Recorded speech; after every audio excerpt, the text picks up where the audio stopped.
Ay, ito, sakto-sakto. Good morning, good morning. Good morning, mga kasipili, ka-Tekram, ka-Jano, ka-Alvin de Fox, ka-po ni Alvin. Yun, anong ulam? Okay po tayo mga kasipili. Oh, ulam po. Ano yan? Dilis. Saging talong. Hindi kaya makakain diet? Diet muna. Bukas na lang ako kakain. Dahil naririnig ko kayo kumakain, bumaba na ako. Kasi nga, mamaya na, diet talaga ako. Ihingi sana ako ng tulong. Pupunta kami kasi kay lola ni Brian. Bukas. Ano bang dapat, Ano oras? mga siguro 9 o'clock? Pwede ka na magdala ng pantanghalian. Pangtanghalian. Kasi 9 o'clock. Anong masarap na kombinasyon kasi sobrang init eh. Ano kayang Maano. mag-suggest kayo nga, Pero magbigay. alam mo, siyempre kasama dyan ang Suba City, di ba? Mm-mm. Ang Suba City kasi paborito nila ang pansit. Ah, Yan. ayun, tama. Naalala mo? Oo, lumpia. Sila Brian. Baka paborito din ni Lola at ni tita nila, no? O sige, isang panset, Sa lumpia. tapos lumpia, ay ulam. Ulam. Yung hindi nasisira. Hindi gaano nasisira. Adobo, minudo, kaldereta. Minudo. Minudo. O parang di ba pang Sa piyestahan ka na. piyestahan, oo, tama. Tapos Madam Sharel, luluto ka nila ng kanin. Tapos, invite natin si Tito at saka si Tita para nandun sila. Kasama natin sila. Si Mary, hindi ako sanay na nagdadayat yan umaga, ha? Upo ka nga dito. Hindi na, bukas na lang ako kakain para bukas madamihan ako kumain. Doon, syempre, kailangan kakain tayo na marami doon, di ba? So, meaning, ang natin, minudo, lumpia, at saka pansit. Okay na yung Madam Sharon, no? Sige po guys, hanggang dito na lang. Magbabay na lang kayo.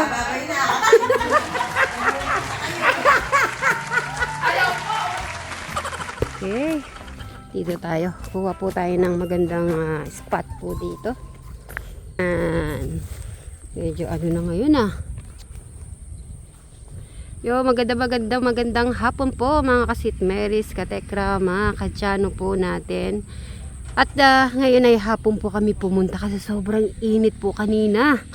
Sabi ko ay panghapon na lang po tayo pupunta kasi nga nagpe-prepare lang naman po kami para sa pagpunta kila Lola. So kanina yun po nakausap ko si Tek Janet at nagpaluto po tayo. Tapos ngayon ay bumili po tayo yung dadalhin po bukas kay Lola. Bumili po tayo ng gatas at saka yung tinapay na pwede niyang kainin na medyo malambot-lambot pa, di ba? So 92 years old na po siya kasi napanood ko po yung kay Kadyano po natin. Yan, ngayon tingnan natin dito. Gusto ko din kausapin sila tito tita na sumama din sila. Kaya lang hindi ko masilip. Kaya medyo mamaya-maya ay puntahan ko. Sana si Eric lumabas. Sila Tito Cesar at saka si Crystal nandun po. Ayun layo-layo po nila. Yung naka-red po na yan, red. Pareho po sila naka-red yan. Alam ko may po si Tito Cesar doon, munggo. Yun, layo-layo nila Puntahan ko exercise ko na rin Sige nga, itry ko nga dyan. So, punta ako doon. A few moments later. Yun, nakarating din. Tita! Tita! Hello po! Di ako na. Yan pala. Naalala ko po nung nasa barangka po kami. So, grade 1 po ako. Sila Tatang Inda ay nagmunggo din po sa barangka. Kaya familiar to sa akin. Tapos hapon po yun, pupunta kami. Tapos kukuha pa kami. So meaning pala, yung munggo pwede sa sa mainit na panahon. Ayun Kasi yung pinakaano po ng palay nakatuyon-tuyo na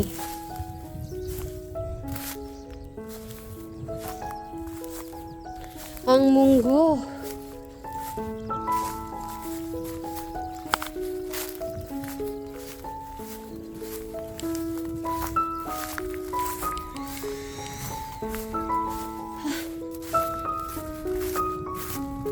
tayo muna. Ah, tito. Napakalawak pala na itong munggo mo eh. Akala ko inahanap kita doon eh. Nandito daw kayo, sabi ni Bray. Nandito daw kayo. Kaya nakita ko dalawang naka-red. Ayan pala. Ay, pwede na po yun, tito. Ayun. Hindi lang dahil hindi umulan.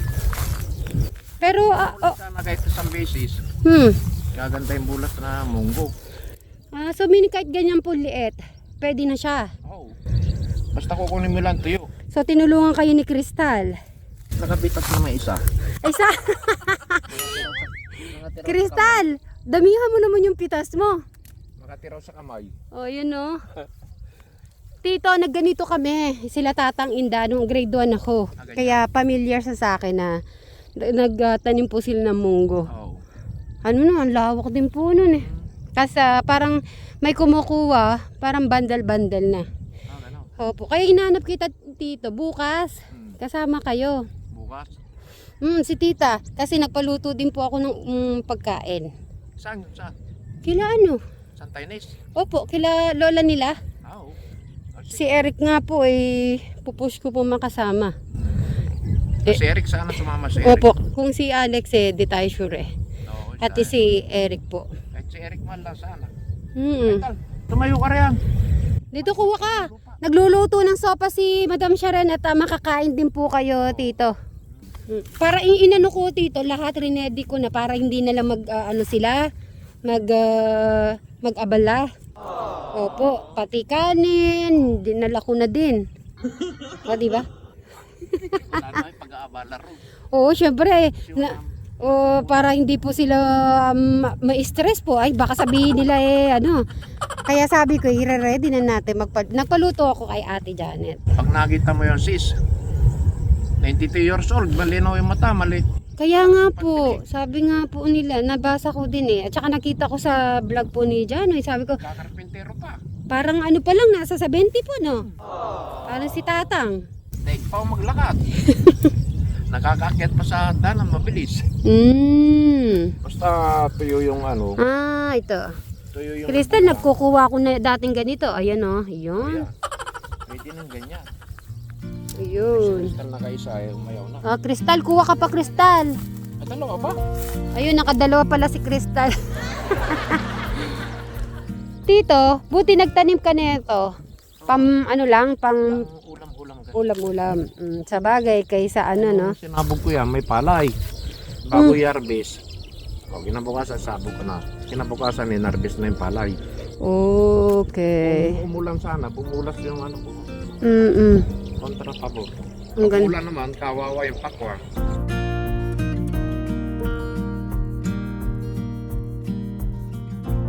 At yan po, si Crystal ay tinutulungan si Tito.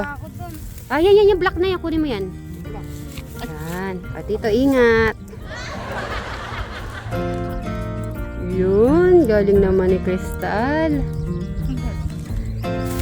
Masipag naman yan, ipagka. Opo. Basta anuhin mo lang eh. Dapat yung malambing. Crystal, dagdagan mo pa. Ay po, Crystal, nakikita ko ang haba. Kitang-kita. Ayun o. Kunin mo na yan. Ngayon naman yung pagkasama ko, may taga-kwento ako. Opo. Di kayo maboring, no? Kahit hindi siya magpitas, basta may kwentuhan. Kwentuhan ako yan. Okay. Wala kasi ako nung pandemic eh. Eto pa po, Eto pa po. Kunin natin. Kasi bata pa ako noon, hindi ko alam kung makatit o hindi. Makati po ba to? May balahibo kasi. Ayan na. Diba? Ay, Crystal, madami pa yata ako nakuha sa'yo eh. Naka-anim na po at. Tapos kanina, 8. Wala. Kanina, Bilang ni Tito. Bilang ni Tito. Crystal.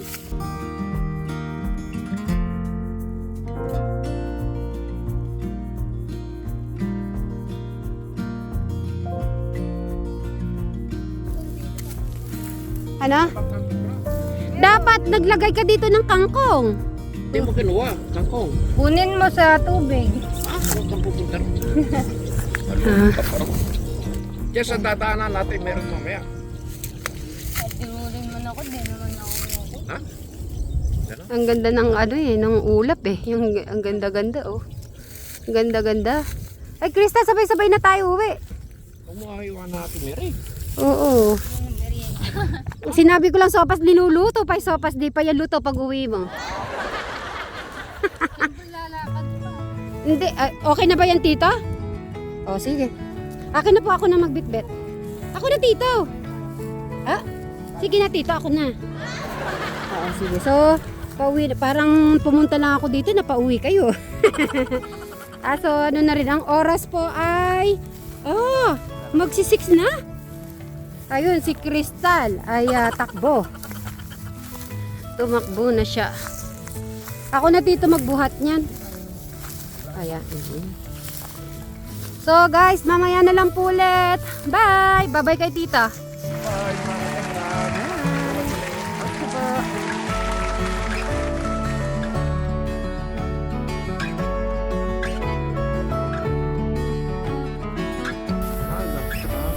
Ayan si Erica. Kita niyo po. Ayan.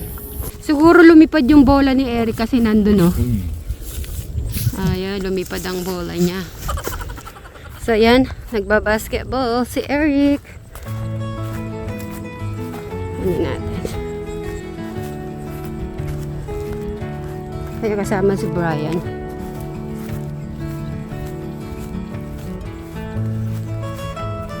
So, 2 minutes. Tatakbuhin ko na lang po guys para maabot ko pa si Eric. Naabutan po dahil si Eric.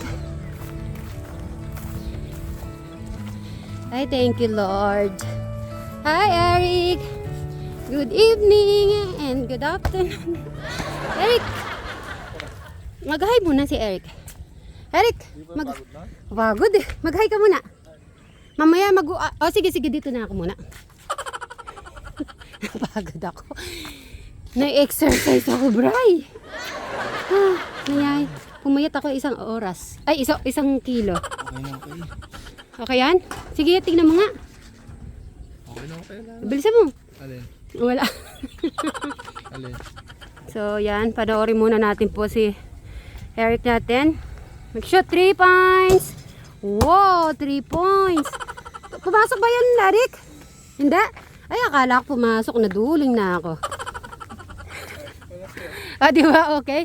Dali natin bukas yan. Okay. 1, 2, 3. 3 points. Uy, hindi pumasok. Abangan. 9. Dito na kami, mga 9, 9:30. Basta naka-ready na kayo 9 o'clock. Ayun, 3 points. Galing na. Oh, kasama siya. Tama na rin bukas. Kasama. Hindi pwede. Kaya nga pumunta ako ngayon kahit na hapon. Re-ready natin yung susuot mo. Yay! 3 points! Pag hindi ka sumama, sasayaw ka muna. Sayaw ka ng ganon. Sige. Basketball ka pa. Si Lola mo yun, Lola. Si Lola uling mo yun. Ha?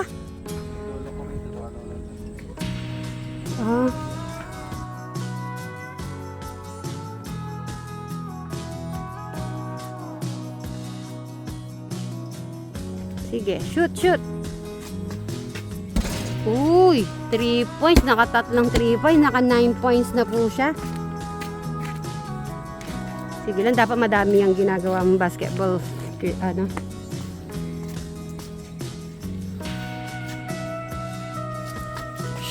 Shoot. Erika, may binigay na gamot ng doktor na. Anuhin natin mamaya.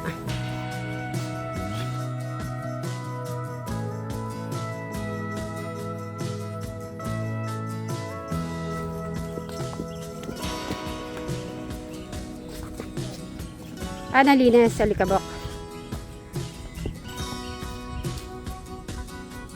Oh, baka matamaan ka.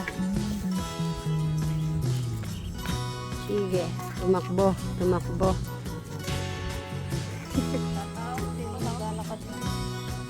Dapat may jogging-jogging pa. Kasi sabi ganito, Eric, dahil anemic yung ano mo, kailangan talaga nagbibilad ka, no?